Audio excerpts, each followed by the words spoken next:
Hola, hola, ¿qué tal? Saludos cordiales, amigos, oyentes y televidentes de Conecta TV Radio Online, este espacio alternativo, opinión sin censura. Qué gusto volver a encontrarnos en esta tarde abierta en el Distrito Metropolitano de Quito. Estamos gustosos de acompañarles en los siguientes minutos con comentarios, análisis, entrevistas, diálogos, con temas que están en la coyuntura, en el debate público, con personajes que hacen la noticia. Estamos en diferentes plataformas para que ustedes nos puedan sintonizar. Estamos en el Facebook, en el YouTube, TikTok y también Instagram. Gracias una vez más por compartir con nosotros. Recuerden ustedes que también está habilitado el sistema de mensajería. Si quieren ser parte de este diálogo que vamos a sostener, con mucho gusto, nos envían las preguntas si quieren plantear a nuestro invitado y con mucho gusto lo transmitimos. A esta hora de la tarde ya inmediatamente nos vamos a conectar gracias a la tecnología con el doctor Medardo Oleas, ex vocal del Consejo Nacional Electoral, antes Tribunal Supremo Electoral, a quien le agradecemos por atender esta invitación. Doctor, gracias por estar con nosotros, lo hemos invitado para hablar de la coyuntura electoral cuando estamos cada día más cerca del proceso electoral de seccionales previsto para finales de noviembre de este 2026, un adelanto que puso a correr a las organizaciones políticas con primarias que siempre han estado en la discusión política y que ahora están, de acuerdo al calendario electoral, todavía en un compás o en un espacio para las alianzas. Y quiero empezar preguntándole precisamente el tema de primarias que se pasó y que terminó el plazo para las primarias. Muchos lo siguen calificando como un show, las primarias, y ahora se vienen las alianzas. ¿Cómo lee usted estos dos pasos o estas dos fases de este calendario electoral? Las primarias y ahora las posibles alianzas. Bienvenido, buenas tardes, doctor. Un gusto compartir con ustedes, buenas tardes. Para que existan primarias tienen que haber organizaciones políticas que estén funcionando activamente, porque la primaria en concepto es el desarrollo de un proceso interno donde los afiliados o los adherentes presentan sus candidatos, hacen una campaña interna y designan a los que más han sobresalido en la capacitación o formación que han recibido. O cuando han presentado proyectos que les permitan posesionarse. Pero eso no sucede aquí en el Ecuador, donde las organizaciones políticas se activan exclusivamente para una elección. Y frente a eso, lo único que tenemos es improvisación para nominar candidatos que ni siquiera se identifican ideológicamente con el movimiento que los auspicia. Entonces, esto se convierte en una farsa.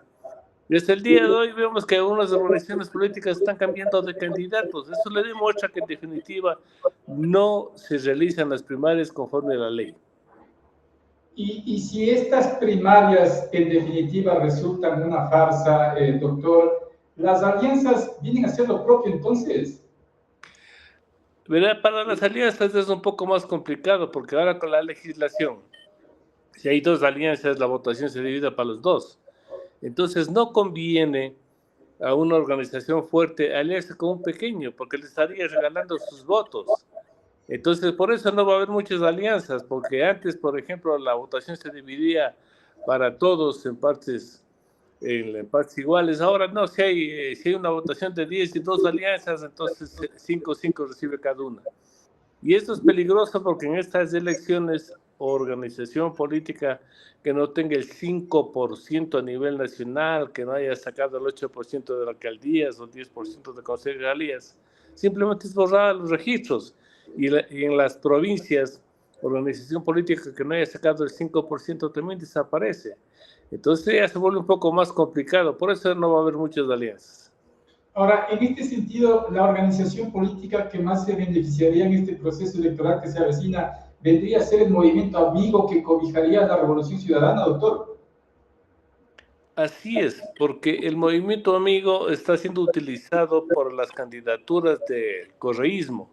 Entonces, ellos van a presentar candidaturas al amparo de ese movimiento. Y veamos cómo les va, porque aquí lamentablemente en el Ecuador ya no pesan las ideologías, sino pesan las personas como candidatos.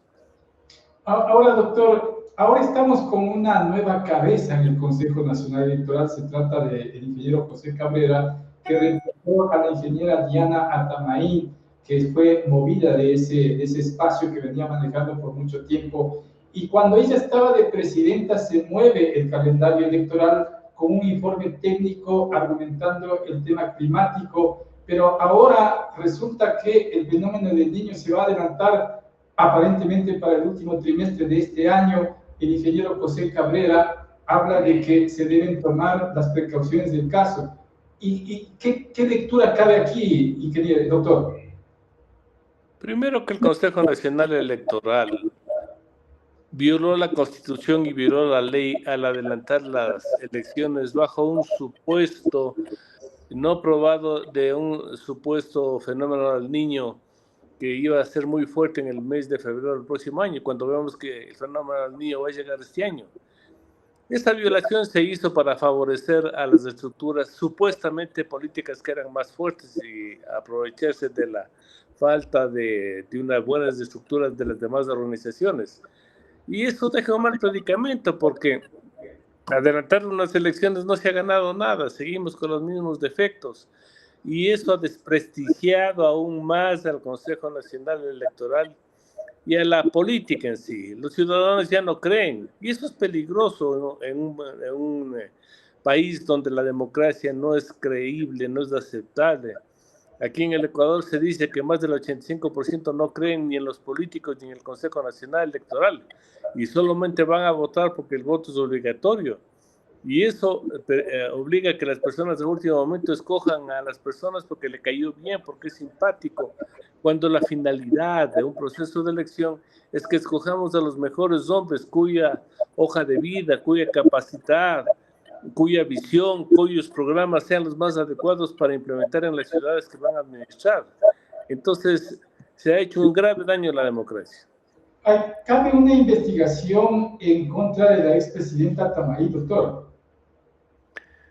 A ver, lo que hace el señor Cabrera es pedir una auditoría a la Contraloría, pero él dice para que su administración tenga otro tipo de análisis, pero ellos formaron parte de la administración de la señora Atamaín, permitieron que sea presidente 8 años, cuando la ley solo le obligaba a estar 3 años. Ellos conformaron un cuerpo sólido en el Consejo Nacional Electoral donde votaban al unísono de todo. Entonces, esa es una declaración que busca simplemente deslindarse de lo que fue el grupo compacto que tenía el Consejo Nacional Electoral con Atamaín, Cabrera, Cero y Pita. Esa mayoría que usted citó, ¿qué lo hace diferente de esta? Porque Cabrera venía votando con esa mayoría.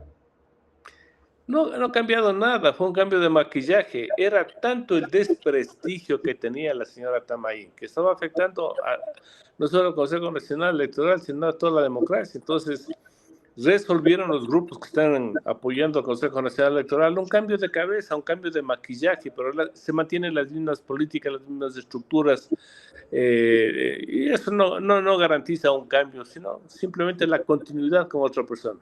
Cuando usted dice se mantiene la misma estructura y la misma política, ¿significa que el Consejo Electoral sigue en manos del gobierno de turno?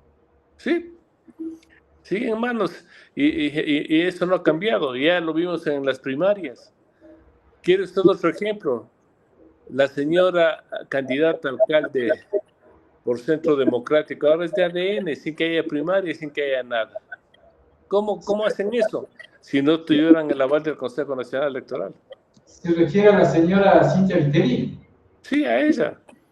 Entonces, mire usted, y al que estaba de candidato de ADN le mandan a San Borondón. Como si aquí pudiera cambiarse las candidaturas ahí sin importar la forma como lo hagan, porque ellos tienen el control del Consejo Nacional Electoral. Y aquí cabe entonces una demanda por este tipo de casos. Deberían hacerlo, pero si quien tiene el control del Consejo Nacional Electoral también lo tiene el Tribunal Contencioso Electoral, entonces es inoficioso.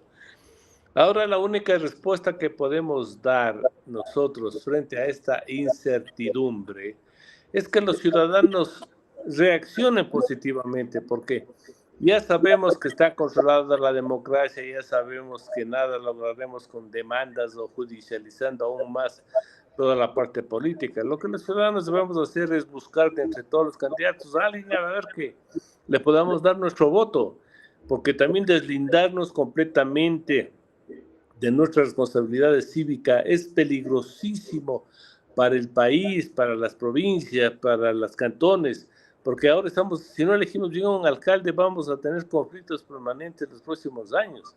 Entonces hemos visto que los candidatos que presentan, casi ninguno tiene una verdadera visión de lo que es el manejo de una alcaldía, especialmente aquí en Guayaquil, que maneja presupuestos millonarios y los conflictos de las ciudades también son grandes. Por lo que usted explica, doctor Oleas, entonces vamos a seguir viendo capaz que el Consejo Nacional Electoral haga procesos en contra de determinados candidatos o organizaciones políticas, aquellos considerados fuertes para bajar esas candidaturas. Eso hicieron cuando quisieron eliminar los dos movimientos. Entonces, mire usted, yo creo que eso no se debe hacer, porque ahora se ha utilizado la Fiscalía para bajarse candidatos al Tribunal Contencioso Electoral para bajarse candidatos. Las elecciones vuelven a ganarse en las mesas de sesiones y no en las mesas de votaciones. Entonces, lo que vamos a tener es un proceso electoral viciado desde un principio.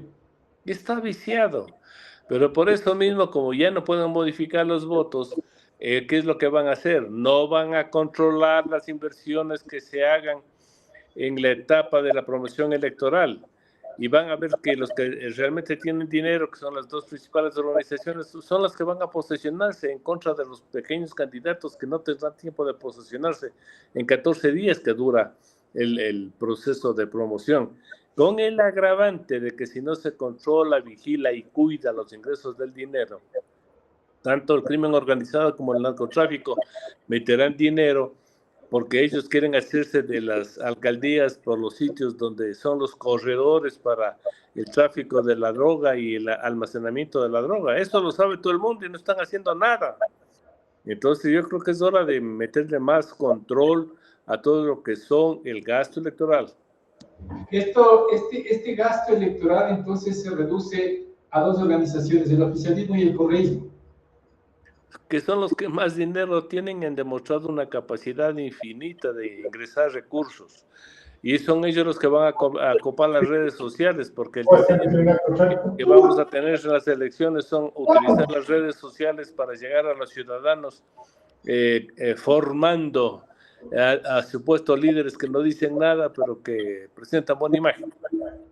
Por lo que se ha conocido en estos procesos de ataques a la revolución ciudadana, es que se estarían ingresando dineros del narcotráfico, del crimen organizado, pero ¿qué pasa con el lado oficialista? ¿Serían dineros del mismo origen, doctor? Del oficialismo es más grave, están haciendo campaña con dineros del Estado y la Contraloría no dice nada. Ahí vimos hace poco que la candidata a la alcaldía de Quito estaba con el presidente entregando obras. No se controla, no se dice nada y es prohibido utilizar fondos públicos en las campañas. Eso dice el Código de la Democracia, es decir, que ahora todo está en manos del Consejo Electoral. Así es, pero no hace nada, tienen una pasividad y una irresponsabilidad de permitir que todo el mundo haga lo que le da la gana. Pero se entiende que hay un cambio de autoridades y un cambio, una mayoría distinta, entonces no hay señales de que todo cambie con esa nueva mayoría. Solo han cambiado de maquillaje y sigue siendo la misma mayoría que tenía la señora Tamaín. Y en el caso de, yendo por ciudades las más grandes, Quito y Guayaquil, por ejemplo, ¿usted le ve futuro a una oposición para frentear al oficialismo? Mire, es muy difícil porque, por ejemplo, en Quito vamos a tener 12 candidatos y el que gane ganará con muy poca votación, máximo un 20%, y no logrará obtener una mayoría en el Consejo Municipal. Entonces, si el alcalde que llega con poca votación, eso no le va a dar legitimidad ni representatividad frente a la ciudad. Y además de esto, tiene que negociar con los alcaldes de varias tendencias. Entonces, vamos a volver a lo mismo. El alcalde, para poder sobrevivir, va a tener que entregar administraciones o puestos en el municipio. Y esa no es la forma de manejar profesionalmente a una ciudad.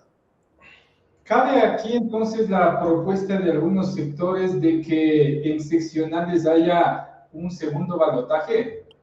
Esa era la propuesta lógica que nosotros planteamos, porque por lo menos con eso podíamos los ciudadanos escoger entre los dos finalistas y votarle, darle mayor representación, pero tampoco se quiso, no se aceptó y se dejó sin el balotaje en las ciudades para que los alcaldes tengan mayor representatividad y legitimidad. Y aquí la responsabilidad directa es política porque los políticos son quienes reforman en este caso, el Código de la Democracia, doctor. Ese es el cuello de botella, porque cualquier reforma lógica, coherente, necesaria que se quiera hacer, simplemente no le dan paso porque ellos están viendo cuáles son sus intereses y no los intereses del país. Y por eso no permiten, no dan paso a lo que es verdaderas reformas. Pero le voy a decir una cosa, que con las últimas reformas eso sí les va a golpear a todos. Como si no sacan el 5% en estas elecciones van a desaparecer. Yo calculo que más del 85% de todas las organizaciones van a desaparecer. Vamos a quedarnos con muy pocas. Claro, sin duda no será suficiente. Ahora, ¿no sería también el momento de trabajar estas reformas y presentarlo con firmas para que haya peso ciudadano, doctor? Sería la única alternativa, pero también los ciudadanos, cuando se les propone que por favor ayuden en las reformas, dicen, a mí no me gusta la política, pero les digo, señores, yo no les estoy pidiendo que se afilie a una organización.